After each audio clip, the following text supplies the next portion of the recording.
Okay, we've got one chapter under our belt. Now we're going to continue on and read and annotate chapter 4.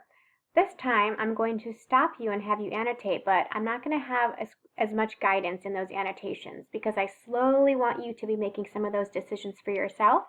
Later in the week when you take your assessment to show that you know how to do these kinds of annotations, I won't be here to guide you. You're going to have to show me that you know that on your own. So this is a great chance for us to practice some of those decisions and get some feedback, okay? So chapter 4 is called Teamwork.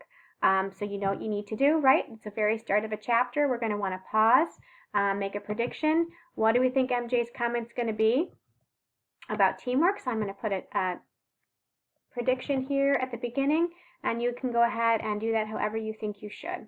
Okay? Let's continue. I'm going to, just like I did with chapter 3, I'll read, I'll stop frequently, kind of encourage you to add an annotation, but this time I'll leave it a little bit more open-ended. Okay, here we go. Chapter 4. Talent wins games, but teamwork and intelligence win championships. It seems our society tends to glamorize individual levels of success without taking the entire process into consideration. Football is a prime example. I think football is a backward sport. Here you have a guy, the quarterback, who is very intelligent and is probably capable of carrying the team. But he can't do that if he doesn't have the protection of the guards and tackles in front of him. Yet those guys make pennies while the quarterback makes nickels. That doesn't make any sense. If you don't have those guys up front, that nickel isn't worth a penny. All right, I'm going to pause here. I want you to use a step 2 annotation. That would be either a connection. Remember, you can do text to self, text to text, or text to world. It could be a question, or it could be a visualization. So something that you're imagining, you would just describe what you're seeing in your head. All right, so pause, add your annotation, and then we'll continue. All right, hopefully you've added your annotation. Don't forget to add the number 2 at the beginning so I know what step of text approach you're using. Let's keep going. It works the same way in a corporation. What if you have a CEO with a great idea, but he doesn't have the people to make it happen? If you don't have all the pieces in place, particularly at the front lines, that idea doesn't mean a thing. You can have the greatest salespeople in the world, but if the people making the product aren't any good, no one will buy it. Let's pause again. I want you to do another step 2, either a connection, a question, or a visualization. So add your text box and go ahead and annotate a step 2 of text approach. Wonderful. So on this page so far, you should have 2 step 2s. We're going to finish out the page and then we'll stop for a summary. On the Bulls, we had 2 guys with distinct abilities in Bill Cartwright and John Paxson. And we found a way to use those talents within the framework of our team. It's the same with workers on the lower end of the corporate ladder. Managers, just like basketball coaches, have to find a way to utilize those individual talents in the best interests of the company. All right, we've gone 4 paragraphs, well, 4 in a line, so we don't want to go any further. That's enough to read before we should stop and chunk. So use your text box, and I want you to add a step 3 annotation, which is to stop and summarize. What is the general message of this opening section? Remember to stick to generals. You don't want to use specifics, right? Like a quarterback, that would be too specific, but what is his broad message that he's trying to make here? Wonderful. So looking at your page, you should have 2 step 2 annotations and 1 step 3 annotations. Be sure they all have the number in front of them. Let's keep going. When we started winning championships, there was an understanding among all 12 players about what our roles were. We knew our responsibilities and we knew our capabilities. We knew, for example, that we wanted to go to Bill early and try to get him into the flow of the game. We knew that if John hit his first shot, it would open things up for Scottie Pippen, B.J. Armstrong, and myself. Those were the kind of things we had to understand and accept if we were going to win championships. Okay, pause and do a quick step 2, question, connection, or visualization. All right, let's continue. It took us a period of time to understand that. It's a selfless process, and in our society, sometimes it's hard to come to grips with filling a role instead of trying to be a superstar. There is a tendency to ignore or fail to respect all the parts that make the whole thing possible. Naturally, there are going to be some ups and downs, particularly if you have individuals trying to achieve at a high level. But when we stepped in between the lines, we knew that what we were capable of doing. When a pressure situation presented itself, we were plugged into one another as a cohesive unit. That's why we were able to come back so often and win so many close games. All right, we're a few more paragraphs in. Let's pause. I want you to do a step 2 and a step 3 annotation. So your step 2 will be a question, a visualization, or a connection. Then I want you to do a step 3, which is your summary. Again, make sure you use a number before both annotations.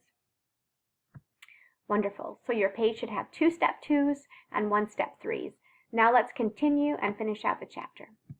And that's why we were able to beat more talented teams. There are plenty of teams in every sport that have great players and never win titles. Most of the time, those players aren't willing to sacrifice for the greater good of the team. The funny thing is, in the end, their unwillingness to sacrifice only makes individual goals more difficult to achieve.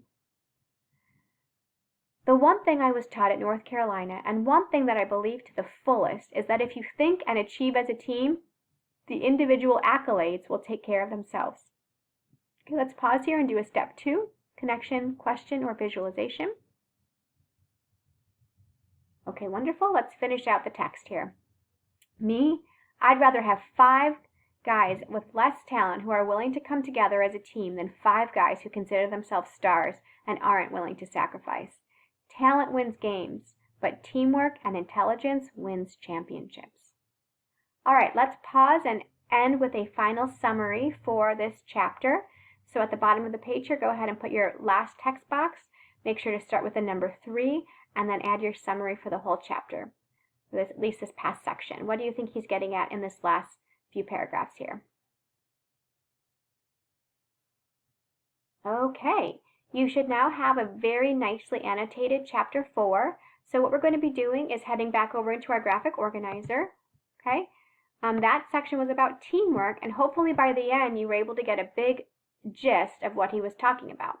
So your first task again is to read back through your annotations and some of the key moments and grab a quote. Remember, a quote that speaks to the main idea, not a specific detail or example, and put that overall message in your own that overall message in your own words. In the right-hand column, you'll make a personal connection about a time when teamwork of some nature applied to you. It doesn't have to be in sports. It could be in a group project or maybe a debate team or some style of teamwork that you've encountered in your life. So go ahead and finish that last row.